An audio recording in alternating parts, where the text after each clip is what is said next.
What's going on, my friends? Vitaliy Dubinin is here, and welcome to another episode of today's In Crypto Show. What a day, what a week, what a month. The crypto bloodbath continues. Bitcoin reaching its 2-year low of $15,470. Why there is so much fear in the market? Let's discuss that today. And also, what is the positive that we are seeing right now? Because you need that little bump, little juice in the psychology to not be seduced into selling all of your crypto right now at the lowest point in time. So what we're seeing right now is a lot of obviously fear in the market, all of this FTX contagion, FTX bankruptcy, and right now there's a lot of fear of Genesis trading that can potentially also join the ranks of the other companies with filing for bankruptcy because it failed to raise the required $1 billion of capital. Now this firm Genesis Trading, essentially they've been lending billions of dollars accumulatively to different firms. They even lent to the now bankrupt Three Arrows Capital, that at the time was a big giant, and they were just giving unsecured loans to essentially to Three Arrow Capital, and now they're in trouble. They also have been given loans to FTX, so they're in a big trouble right now, and they failed to raise the funds. The Digital Currency Group, which is the parent company, may be in trouble. Now, the portfolio of Digital Currency Group, which is the parent company, consists of primarily, they have $4 billion in Grayscale, which is sitting right now in Coinbase custody. So the Grayscale Trust, they didn't want to show the proof of reserve that people ask, where is that Bitcoin? So Coinbase now said, hey, we have the 635,000 Bitcoins on behalf of Grayscale. It's with us, right?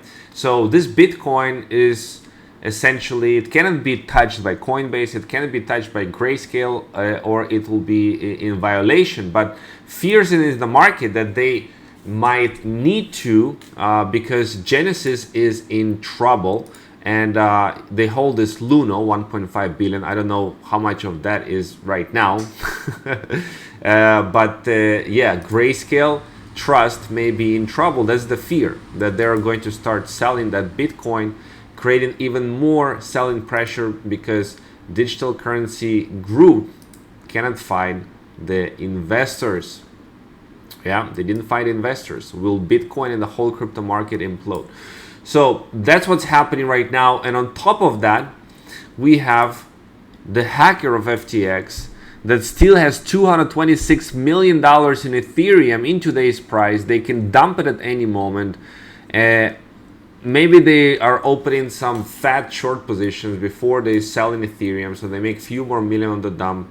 So there you go. You have the tracking, looking on chain, looking at what's going on with this address on Etherscan, so you can track in real time about these funds. We have here $14.2 million, 5.7 thousand Ether balance on this account. You can see what's going on. FTX account drainer. So Etherscan knows that this is all FTX accounts drainers. So I don't know where they're going to go with this money, but they're trying to launder it.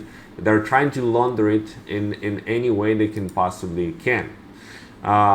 You can see, as you probably already know, FTX hacker has been swapping from Ethereum to Rand BTC, which is actually an FTX owned service, Rand BTC, being used to launder hundreds of millions of hacked FTX. So these are all the addresses where the stolen Bitcoin sits at the moment. So far, it's about $72 million spreads across 22 wallets. So every single movement is being tracked. Every single wallet is being tracked from this FTX hacker. So we'll see. Eventually, those hackers are getting caught up. That's like in the majority of cases, they eventually get caught up. So they're being tracked very closely. But that's what's happening. That's why we have been seeing a lot of sales pressure. And on top of that, we see Bitcoin miner bloodbath, most aggressive miner selling in almost 7 years now, up 400% in just 3 weeks. If price doesn't go up soon, we're going to see a lot of Bitcoin miners out of business. So we have the FTX drama and contagion fallout with the Genesis that may be filing from bankruptcy, and the fears in the market of Grayscale selling their hundreds of thousands of Bitcoin or a portion of that, fears into the market. Then we have Bitcoin miner bloodbath on top of that, and we have the hacker that is selling Bitcoin and Ethereum on the market, trying to launder the money. So that's why we're seeing a lot of this bloodbath happening. But what's the good news? What's the good news? Well, looking at, according to sentiment, Bitcoin dropped below 58.8 thousand for the first time in 2 years, and address activity spiked to its highest level in over 6 months. FUD, due to lack of trust in exchanges, historically benefits the patience. We see Bitcoin continue moving into self-custody. So people moving money from exchanges into their own wallet, and more unique addresses are being generated, so that's good. We have JP Morgan, a huge bank that officially registered a cryptocurrency wallet trademark. They're not going anywhere. They're playing the game in the long term, and they're accumulating. That's what they're doing. They're accumulating right now Bitcoin. And we have Binance making moves in the hardware wallet industry with new investment. We have Trezor, we have Ledger, we have SafePal, we have many hardware wallets now. But now we have strategic investment in the Belgian hardware wallet firm Ngrave, Ngrave, and will lead this upcoming Series A round. So we might see some new hardware wallet coming to the market to compete, to store crypto in a self-custody manner. So pretty much the week has been weak, right? Bitcoin bloodbath continues, but at some point it's gonna stop, and we don't know at which point. We do not know. Nobody knows which point is going to mark the bottom of the market. We're pretty much right now at the bottom of the market. I want to show you something right here. The indicator called SOPR just giving the buy signal. So you can see right here the spend output profit ratio. When it's in the deep green, this is where it's always been historically marking the bottoms of Bitcoin, right? We've seen it happen in the coronavirus. You can see the spike, the coronavirus dump. We've seen the lowest points in the bear market of 2018. And now we are seeing the same scenario right here. So that's approximately what's going on right now. We are somewhere close to the bottom. And again, we don't know what that bottom is going to be. Have we reached it already, or it's going to be somewhere in the $13,700 bull mark? We do not know.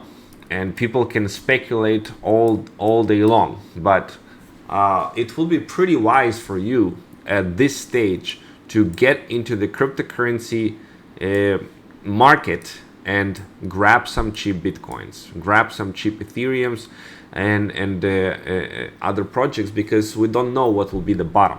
We may already hit the bottom, and if you are wrong and we're going to go down, how much more down really is there in this bear market? How much more down? It's not much more down. It's a little bit more down, and then we're going to start climbing back upwards. But the biggest risk that you have in the bear markets is to stay on the sidelines, waiting for lower prices that might never come, and then essentially buying in much higher, right? So that's your risk, and that's what a lot of people will be doing. They'll be waiting for lower and lower and lower Bitcoins. It will never come. The price will start pumping again, and then they'll be forced to buy in a much higher prices. So don't try to time the market. Don't try to buy at the perfect time. This whole area right now, this entire area is a great buying opportunity historically. You'll see it in the next couple of years. You'll see how it will play out. This whole area is an amazing buying opportunity, and when Bitcoin will be at $35,000, then you'll look back at those days and why you didn't grab some more. And not only Bitcoin, I'm holding ULX coins with Ultron Swap. This is the first application on the Ultron Layer 1 ecosystem. They're right now number 19 blockchain among all the blockchains. So I'm watching out closely for this. Among this crypto bloodbath, that's an opportunity also to grab some cheaper NFTs of Ultron and cheaper coins of Ultron. So that's pretty good right there.